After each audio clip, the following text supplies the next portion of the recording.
বিশ্বের সবচেয়ে রহস্যময়, সবচেয়ে অলৌকিক আর সবচেয়ে পবিত্র পর্বত কৈলাস পর্বত। 21,778 ফুট উচ্চতায় দাঁড়িয়ে থাকা এই বরফ ঢাকা শৃঙ্গকে আজও কেউ জয় করতে পারেনি।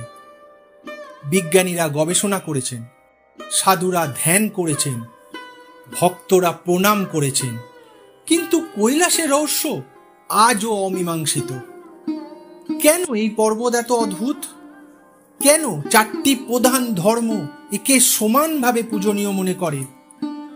আর কেন আজও কেউ কৈলাসের চূড়ায় উঠতে পারেনি? চলুন আজ জানি কৈলাস পর্বতের বিস্ময়কর কাহিনী। কৈলাস পর্বত তিব্বতের নগারি প্রিফেকচারে ট্রান্স হিমালয়ের গঙ্গদেশে শৃঙ্খলের অংশ। উচ্চতা 6,638 মিটার বা 21,778 ফুট। এটি অবস্থিত মানস সরোবর আর রাক্ষসতাল হ্রদের পাশে। আশ্চর্যের বিষয়, সিন্ধু, শতদ্রু, ব্রহ্মপুত্র আর ঘাগরা এই 4টি মহারথী নদীর উৎস এইখানে। তাই একে অনেকে বলেন পৃথিবীর জলকেন্দ্র। সংস্কৃতে এর নাম কৈলাস বা কেলাস, যার অর্থ স্ফটিক। তিব্বতীয় ভাষায় একে বলা হয় গ্যাং রিংপোচে, অর্থাৎ বরফের রত্ন পর্বত। আবার কেউ বলেন গ্যাং তিসে, যার মানে বরফের পর্বত। চলুন এবার কৈলাসের ধর্মীয় গুরুত্ব নিয়ে আলোচনা করি। হিন্দু ধর্মে এটি মহাদেব শিবের আবাস। দেবী পার্বতী, গণেশ ও কার্তিকের সঙ্গে স্বয়ং মহাদেব শিব এখানে বিরাজমান বলে বিশ্বাস।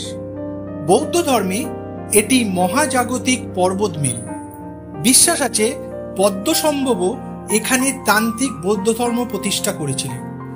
কিংবদন্তি মিলারেপা সূর্যের কিরণের ওপর ভর করে কৈলাসে উঠেছিলেন। বন ধর্মে এটি আকাশ দেবী সিপাইমেনের আসন এবং ঝাংঝুং সাম্রাজ্যের কেন্দ্র। এবং জৈন ধর্মে প্রথম তীর্থঙ্কর ঋষভদেব এখানে মুক্তি লাভ করেছিলেন, তাই একে জৈনরা বলেন অষ্টাপদা। একমাত্র কৈলাসই এমন এক পর্বত যা 4টি ধর্মের কাছে সমানভাবে পূজনীয়। বিজ্ঞানীরা বলেন কৈলাস আসলে মেটাসেডিমেন্টারি শিলার বিশাল গঠন, যার ভেতরে গ্রানাইটের স্তর রয়েছে। প্রায় 10,000 বছর আগে এখানে বরফ ঢাকা হিমবাহ ছিল। আশ্চর্যের ব্যাপার, পুরো পর্বতটির গঠন অনেকটা মানুষের বানানো পিরামিডের মতো নিখুঁত। অনেক গবেষক তাই মনে করেন এটি এক প্রাচীন সভ্যতার তৈরি শক্তি কেন্দ্র হতে পারে। বহু অভিযাত্রী কৈলাস জয়ের চেষ্টা করেছে, কিন্তু সবসময় হঠাৎ অসুস্থতা, প্রবল মাথা ব্যথা বা অদ্ভুত দুর্ঘটনায় তারা থেমে যান। চীনা সরকার ধর্মীয় কারণে আনুষ্ঠানিকভাবে আরোহণ নিষিদ্ধ করেছে, তাই আজও কৈলাস মানব পদচিহ্ন মুক্ত। কৈলাস জয়ের চেষ্টা নয়, বরং তার চারদিকে 52 কিলোমিটার পরিক্রমা করাই আসল তীর্থযাত্রা।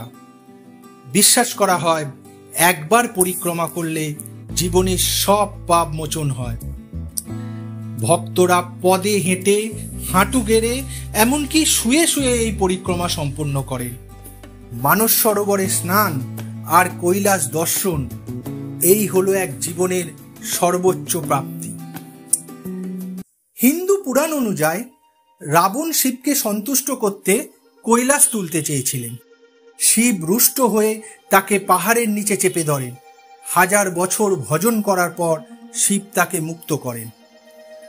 বৌদ্ধ কাহিনী অনুযায়ী মিলারেপা বনাম নরপঞ্চমের প্রতিযোগিতায় যখন পঞ্চম জাদুর ঢোলে চেপে উঠতে লাগলেন, মিলারেপা তখন সূর্যের কিরণ ধরে মুহূর্তে চূড়ায় পৌঁছে যান। আর জৈন কাহিনী অনুযায়ী ঋষভদেব এখানেই মোক্ষ লাভ করেন। তাই প্রতিটি কাহিনী কৈলাসকে এক অলৌকিক শক্তি কেন্দ্র হিসাবে প্রতিষ্ঠা করেছে।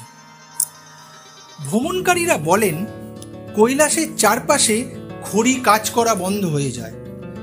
কারো কাছে 12 ঘন্টার যাত্রা 2-3 ঘন্টার মতো লাগে।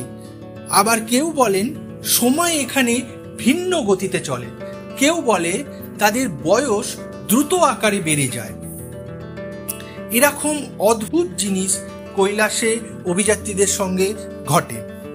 স্যাটেলাইট চিত্রে দেখা গেছে কৈলাসের চারপাশে শক্তির একটা অদ্ভুত ঘূর্ণিত সৃষ্টি হয়েছে। কৈলাস, যেখানে বিজ্ঞান থেমে যায় আর বিশ্বাস শুরু হয়। হয়তো এটি পৃথিবীর সবচেয়ে বড় জিওম্যাগনেটিক সেন্টার, হয়তো এটি মহাদেবের অলৌকিক আসন। হাজার হাজার বছর ধরে মানুষ কেবল পরিক্রমা করে, দর্শন করে, প্রার্থনা করে, কিন্তু আরোহণ নয়। আপনার কি মনে হয়, কৈলাস কি শুধুই প্রাকৃতিক বিস্ময়, নাকি সত্যিই মহাদেবের নিবাস? কমেন্টে জানাতে ভুলবেন না। আর ভিডিওটা ভালো লাগলে একটা লাইক করবেন, শেয়ার করবেন এবং আরও রহস্যময় কাহিনী জানতে আমার চ্যানেল মিথিক বাংলাকে অবশ্যই সাবস্ক্রাইব করবেন। মিথিক বাংলা, যেখানে পুরাণ জীবন্ত হয়।